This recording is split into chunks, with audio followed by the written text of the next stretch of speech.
దానికి మీ అందరికీ ధన్యవాదాలు.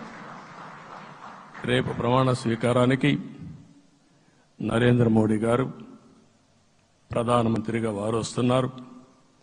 అదే మరిగా ఎన్డీఏ నాయకులు వస్తున్నారు. ఇది ఒక అరుదైన అనుభవం.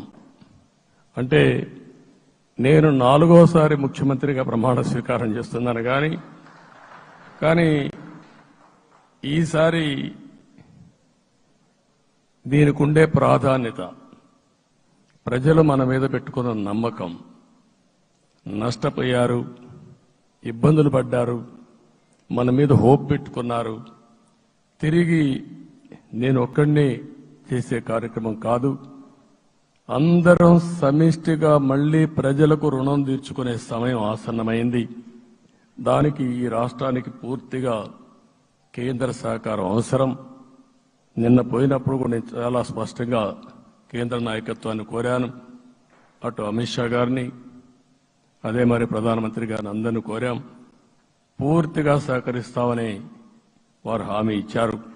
దానికి మనందరి తరపున కేంద్రంలో ఉండే ప్రధానమంత్రి నరేంద్ర మోడీ గారిని, అదే మరి అమిత్ షా గారిని, కేంద్ర నాయకత్వాన్ని, అదే మరిగా బీజేపీ దేశ అధ్యక్షుడైనటువంటి నేషనల్ ప్రెసిడెంట్ గారి నడ్డా గారిని మనస్ఫూర్తిగా అభినందిస్తున్నానని చెప్పి కూడా నేను మీకు తెలియజేస్తున్నాను. ఈరోజు 40 సంవత్సరాలుగా రాజకీయాల్లో ఉన్నాను. నేను ఎప్పుడు కూడా రాగద్వేషాలకు అతీతంగా రాజ్యాంగంలో ఏదైతే మనం ప్రమాణం చేస్తామో రాజ్యాంగాన్ని అనుసరించి అదే విధంగా పనిచేశాను. మళ్లీ ఈరోజు మీ అందరికీ హామీ ఇస్తున్నా. నాకు అలవాటు ప్రజల కోసం కష్టపడడం, అవిశ్రాంతంగా పనిచేయడం, పోరాటాలు మాత్రమే నాకు తెలుసు. ప్రజాహితం మాత్రం తెలుసు. తప్పకుండా దాన్ని నిలబెట్టుకుంటా. ఇన్ని దశాబ్దాలుగా కూడా ప్రతి అడుగు కూడా మీరు ఒకసారి చూస్తే ప్రతి ఆలోచన, తపన అన్ని కూడా ప్రజల కోసమే చేశాం. ఈరోజు మనకిచ్చింది ప్రజల అధికారం కాదు, ఇది ఒక పవిత్రమైన అత్యున్నతమైన బాధ్యత మనకు అప్పచెప్పారు. ఈ విషయం అనుక్షణం ప్రతి ఒక్కరూ మనం గుర్తుపెట్టుకోవాల్సిన అవసరం ఉంది. నేను 14 సంవత్సరాలు దగ్గర ముఖ్యమంత్రిగా ఉన్నాను. 15 సంవత్సరాలు ప్రతిపక్ష నాయకుడిగా పనిచేశాను. ఎన్నో సవాళ్లు చూశాను, ఎన్నో సంక్షోభాలు చూశాను. ప్రతి ఒక్క సంక్షోభాన్ని ఒక అవకాశంగా మలుచుకుని ముందుకు పోయాం.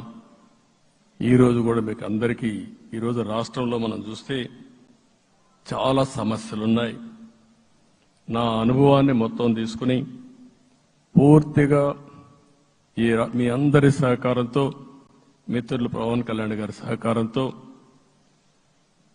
పేద ప్రజల జీవితాలను మార్చడానికి అనునిత్యం ఆలోచిద్దాం.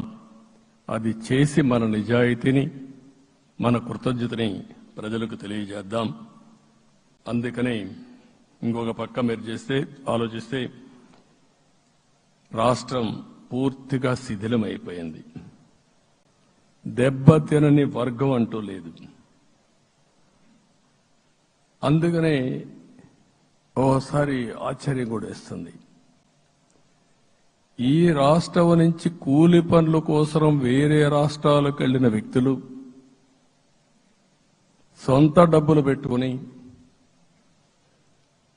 వాళ్ళ యొక్క ఫుడ్ కూడా పాకెట్స్ తయారు చేసుకుని వచ్చి ఓటేసి మళ్లీ వెళ్లారు. ఇది ఊహించని పరిణామం. ఇక్కడుండేవాడు ఓటేయడం ఒక ఎత్తైతే, పేదవాడు చిన్న చిన్న పనులు చేసుకునేవాడు కూడా వచ్చి ఓటేసి